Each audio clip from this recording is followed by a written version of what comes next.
I was going to say acquiring Steph Curry in Phoenix, would that have been a mistake if you could have gotten that done?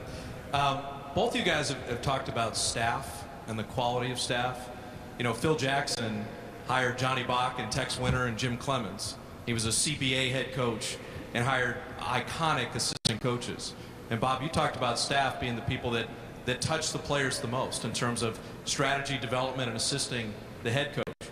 Tell me about the idea. People want to know who your staff's going to be, not necessarily names, but what are you looking for in assistant coaching staffs, particularly for someone who had never coached before? That's why we hired Steve.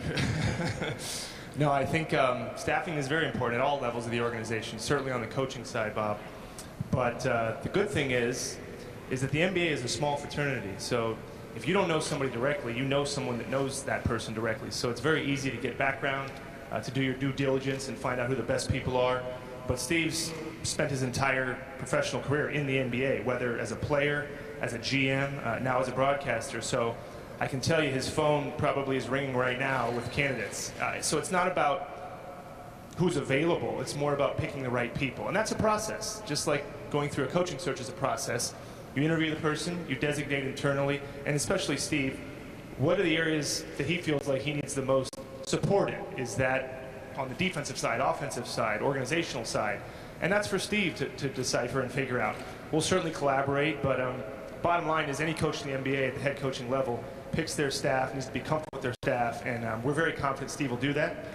The question won't be, does he have enough good people to do it? It's just amongst the good candidates, finding the best people amongst that group. But it's important, and we're already working on it, but he's got to finish this TNT stuff so we can really get down to it. But we're confident Steve's going to pick a great staff. And your thoughts on the kind of staff you're looking for? When I think Greg Popovich was an assistant under Don Nelson. Donnie Nelson was here. Terry Stotts was a Warrior assistant who's done well up in Portland. You know, assistant coaches matter, and they matter in assisting the head coach. The staff absolutely matters, and it'll be huge for me, not only this coming year, but for many years ahead. And I won't offer any names. I can tell you there are a lot of them. Bob's right. Everybody's calling me and emailing me, but I have a list, and Bob has assisted me with that list, along with Travis. And we're talking every day about potential candidates. I know that I want head coaching experience next to me, and so that will be something you'll see. Now, there are a lot of variables involved here.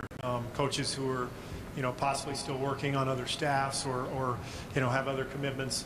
But those are all the things, as Bob said, you have to figure out and vet and deal with. But we'll get there, and before long we'll have a very strong staff. Lowell Cohn, Santa Rosa Press Democrat. Bob, I've only read how you hired Steve. I wasn't in on it, and if I have a misconception, please excuse me. According to what I read, you were going after Stan Van Gundy. He dropped out, and then you went to Steve. Is that how it played out?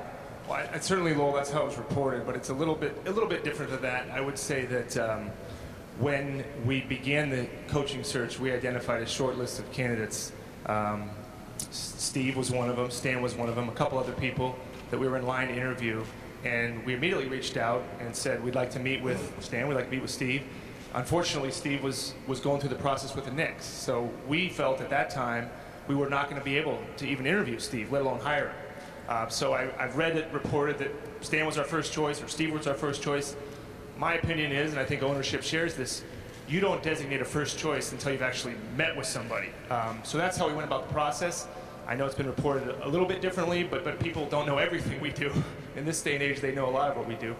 But we'd interviewed Stan, and then the next day, we actually got a chance to interview Steve. But ideally, in the coaching search, Lowell, you want to identify your list of candidates, then meet with them, then get together as a staff and decide who the best candidate is. But I don't think anybody should be hired or ranked until you've actually had an interview. Stan went away rather quickly. We weren't sure if Steve was going to continue heading in the direction of New York. We actually considered, following the Steve meeting, flying to another city to meet with another coach. And we were 5 minutes away from doing that if we had felt like Steve was going another direction. A lot of the candidates we were targeting, it was very fluid and it moved very quickly, as we all saw. And one thing we credit Steve with was he was not going to belabor the situation. When we met with Steve, he said, look, I owe it to Phil Jackson, I owe it to the New York Knicks, I owe it to you guys, meaning the Warriors. I'm going to make a decision quickly here. And that was beneficial to us. So coaching searches can be difficult, they can be very long, and they can even stretch into months at times. So thankfully for us, we got Steve, and the interview went well, and that's kind of the real story behind the scenes. Steve Montepool, Comcast Sportsnet. How are you? Good. How are you, Mon? I want to tap into your Western Conference expertise. You've been following the Western Conference playoffs. When you talk to people around the league, or at least when I do, I hear that throughout the seeds, that for the most part, those first 8 or 9 teams in the Western Conference are all pretty close, and they could be 4-5, 3-2. But when we talked to Joe Lacob the other day, and he said he thought the Warriors should be a top 4 seed, that was the goal, and they did not get there. Is that a fair goal for you going into the season, to think that you should be a top 4 seed, or is seeding that important going into the postseason? Well, it's interesting that you mentioned that. When I talked to Greg Popovich, who I consulted during this process, the first thing we talked about was the Spurs, and this was during the Dallas series, and he said those exact words: throw out the seeds. It doesn't matter. And Dallas proved that by taking the Spurs to 7 games. The goal, if you're a playoff team, is always to get home court advantage. You want to give yourself every edge, but there's so many variables going in. There's injuries, there's dry spells, there's factors that are unforeseen, and you have to be ready to face adversity every season. And who knows how that manifests itself. But to me, the goal is not a finite number of wins. It's not a seed. It's let's put together a strong team that can win, that can play on both sides of the ball, which the Warriors have established, which is very exciting to me, but can have a shot year after year, can be consistent. And that's ultimately what you want.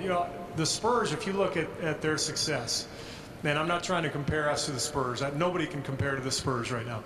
But they've had years where they've been the top seed and lost in the first round. They've been swept out of the playoffs before. But the consistency, having a swing at the plate year in and year out, that's what we're after here. Some years that might mean we're a 1 seed. Some years that might mean, we slip out of the playoffs altogether. But I think everybody on the management side is on board with that vision of, we've got a chance to be really good for the next decade. Let's just take a swing every year, but let's be consistent with our efforts year in and year out, and we'll have our chances. Final question, and then Bob and Steve are going to do one-on-one. So, Larry, you got the mic back there? Yeah, thanks, Bob. Larry Beal, ABC7. Steve, good to see you again. Hi, Larry. Reunited. Understanding what you just said about the decade-long perspective and blending that with what you mentioned earlier, understanding the pressure of the job from your GM days in Phoenix. This is a unique situation in that 51 wins is sort of the benchmark, and anything less than that is going to be perceived as failure or getting to the second round. Maybe you can address the fans a little bit, because the aspirations here are extremely high, and with that comes the pressure on a day-to-day basis. I mean, you almost have to win a game yesterday in order to get started here. Welcome to the sports world. This is the way it is. And as I mentioned earlier, Larry, I would much rather have talent and expectations than a low bar with a huge rebuilding process ahead. And so I understand the pressure will be there, and that's part of it. It really is. And the most important thing that I've learned in sports is owner, GM, coach.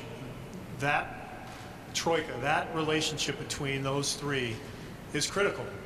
And those three, the relationship between those three will determine how you get through those bumps and through the adversity. The fan base, look, this is, I've said on the air many times, this is the best fan base in the NBA. The 2007 clinching win over Dallas, I did that game for TNT. It was the best atmosphere I've ever felt in my life as a broadcaster, even as a player. I've never seen anything like that. I want to coach in that environment. I want that atmosphere. That helps teams win games. If the flip side is, you know, some booze, some, you know, what are you doing? What, you know, do you know what you're doing? Are you gonna win 52 this year? Are you gonna win 55? That's all part of it. And if you can't accept that and can't deal with that, then you probably shouldn't be doing this. Want to thank everybody on NBA TV and CSN Bay Area, people listening on KMBR. Thank all of you. A lot of good questions. We're going to break down for one-on-ones with Steve and Bob, and we'll see you throughout the summer and obviously into the fall. Thanks a lot.